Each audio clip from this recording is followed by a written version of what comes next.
The wolf is on my kitchen counter. On my kitchen counter, sitting in the fruit bowl like it belongs there, looking at me with an expression of such deliberate smugness that I know with absolute certainty this is intentional. This is not a wolf who wandered into my cottage by accident. This is a wolf with a plan, and that plan involves my morning bread. Absolutely not, I tell it. The wolf tilts its head. It's enormous, the size of a small horse, silver and gold, with the kind of supernatural muscle that suggests it bench presses boulders for fun. And it's in my fruit bowl. You can't just, I start, but the wolf has already helped itself to an apple. It's eating it like it's the most delicious thing it's ever encountered. Performative enjoyment. Designed to make me watch. Go away, I say. The wolf swallows, burps, and settles more firmly into the bowl like it's planning to stay. This is what happens when you refuse an alpha king 3 times. The first refusal, the thing about being Omega in a kingdom where alphas own everything, is that you get really good at invisible. You learn to move through palace corridors like you're not there. You become practiced at answering when spoken to and volunteering nothing else. You develop the specific skill of being present without actually mattering, which is why I was perfect for my job as a palace librarian. Books don't care about your secondary gender. They don't expect you to perform gratitude when a powerful man decides you're interesting. They don't require you to rearrange your entire life because someone with old blood and newer authority decided you'd look good on their arm. I'd had 3 years of perfect invisibility. 3 years of cataloguing manuscripts and restoring ancient bindings and living in the quiet corners of the palace where important people never went. It was exactly the life I'd chosen when I chose to work here. Then the Alpha King decided I was a problem. "You're avoiding me," he said. He'd appeared in the restricted collection section like violence appearing in a quiet place, sudden, impossible to ignore, immediately the most important thing in the room. King Rowan was beautiful in the way that apex predators are beautiful, all sharp edges and controlled danger. With eyes that had clearly never known the word no. I was sitting on a ladder, cataloguing 13th century poetry, wearing a smudged apron and definitely not prepared for this conversation. "I'm working," I said, which was technically true. "You're hiding." "In my job," I clarified, "in the section of the palace that is literally my job to work in." "I'm not hiding, Your Majesty. I'm employed." He stepped closer, and I had to make a choice, climb higher on the ladder and look ridiculous, or stay where I was and pretend that him standing directly below me while smelling like winter forests and old magic wasn't affecting my heart rate. I stayed where I was. "I've been watching you," he said. Not creepy, just factual. Like he was stating something he'd simply observed about the world. "That's slightly illegal," I pointed out. "I'm the king. Being the king doesn't give you permission to watch people in the library. Actually, especially doesn't give you permission. Libraries are where people go to be left alone." He smiled. It was a genuinely amused smile, which made him even more dangerous. Dangerous men usually know they're dangerous. When they also find you funny, that's when you're in actual trouble. "I want you to be my mate," he said. Just like that. No preamble. No gradual build. Just, "I want you to be my mate," stated like it was as simple as wanting bread from a baker or water from a well. I set down my cataloguing pen, climbed down the ladder with all the dignity I could manage, and looked at him directly. "No," I said, "you haven't heard the offer. I don't need to hear it. I'm declining." He tilted his head, a very wolf-like gesture, even in human form. "You understand what I'm offering? Security, status, you'd never want for anything again." "I don't want those things," I said, which was true. What I wanted was quiet, books, a life where my choices were mine. "I want you to leave my section of the palace. There are 2 libraries. You own the whole kingdom. You can have every other library. You can have the entire palace.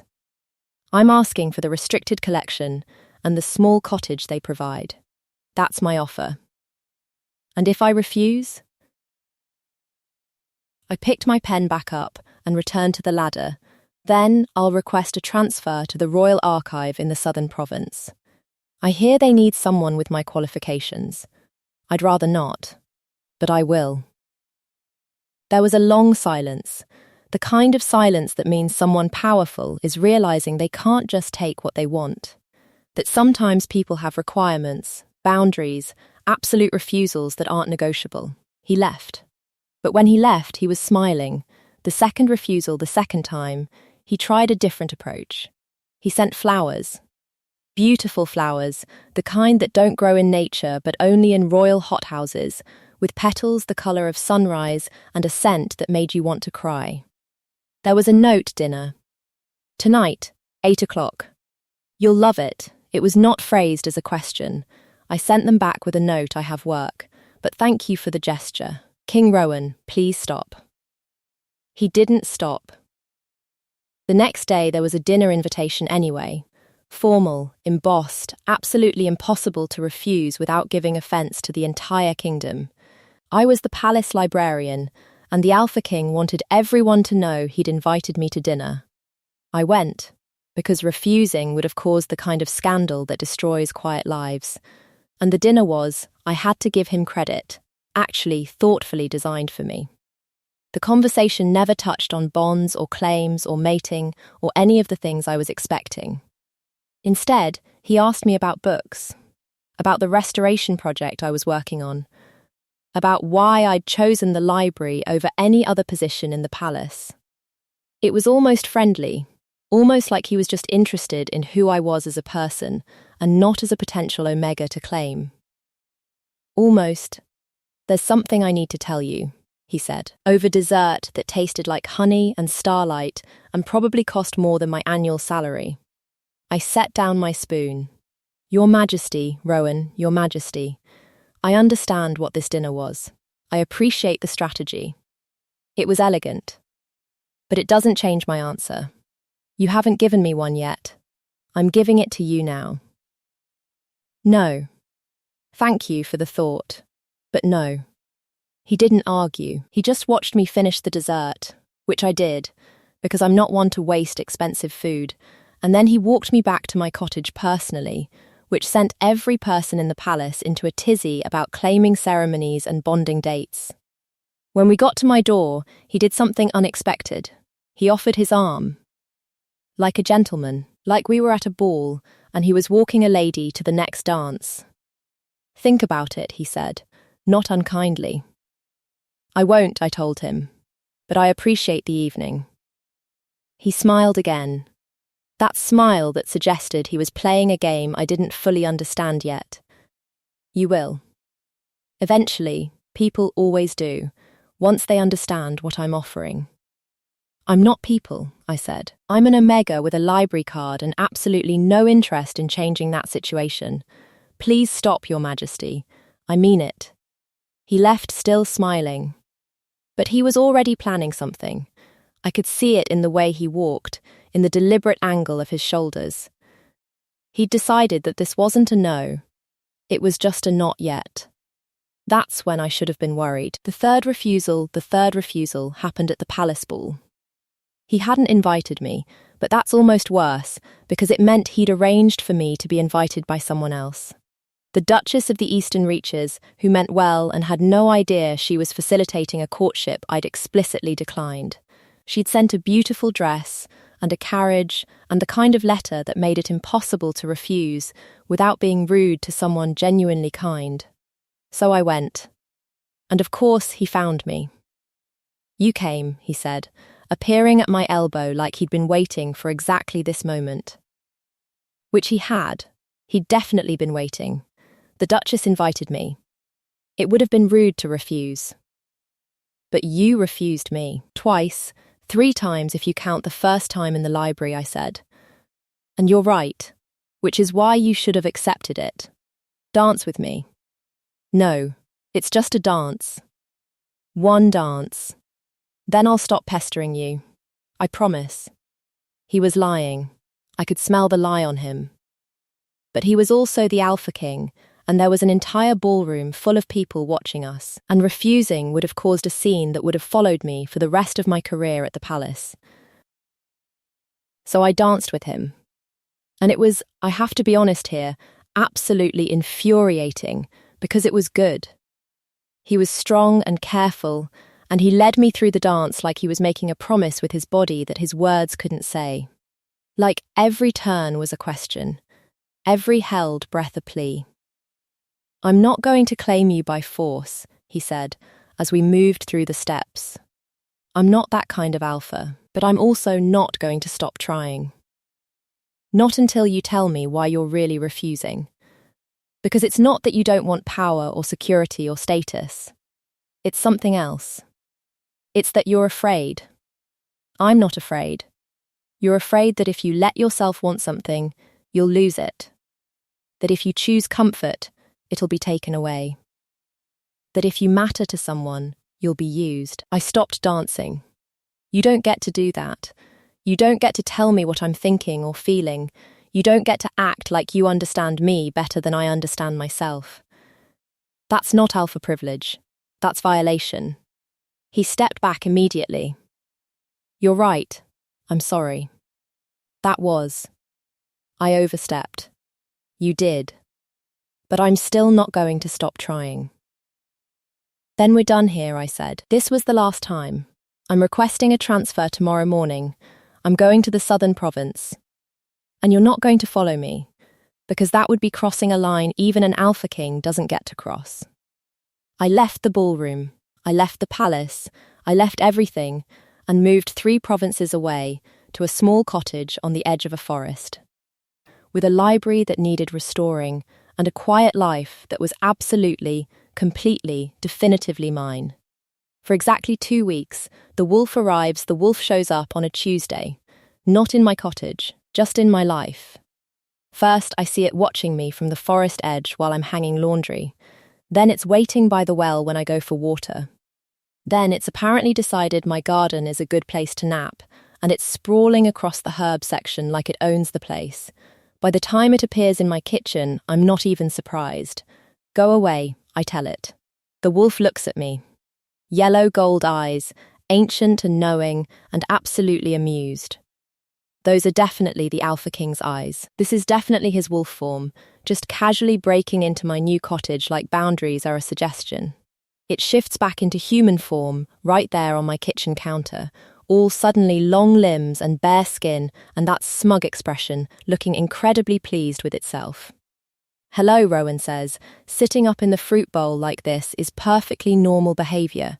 You are literally insane. I'm in love with you. There's a difference. There really isn't," I snap.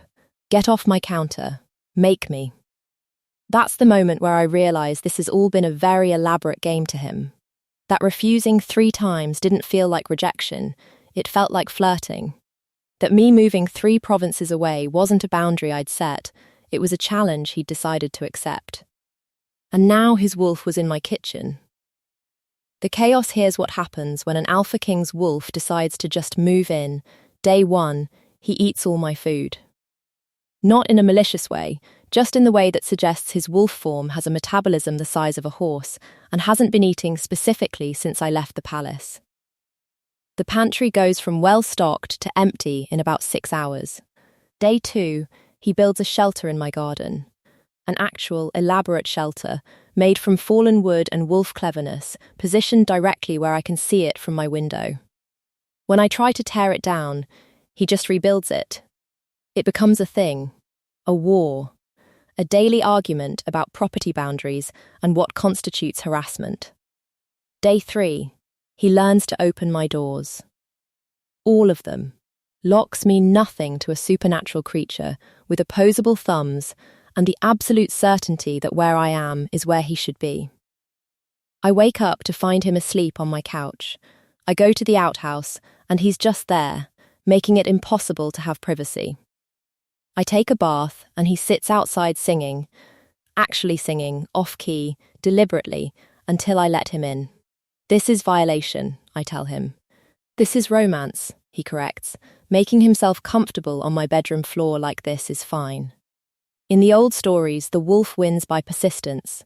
The old stories are terrible. The old stories are about women who had no choice. You have a choice.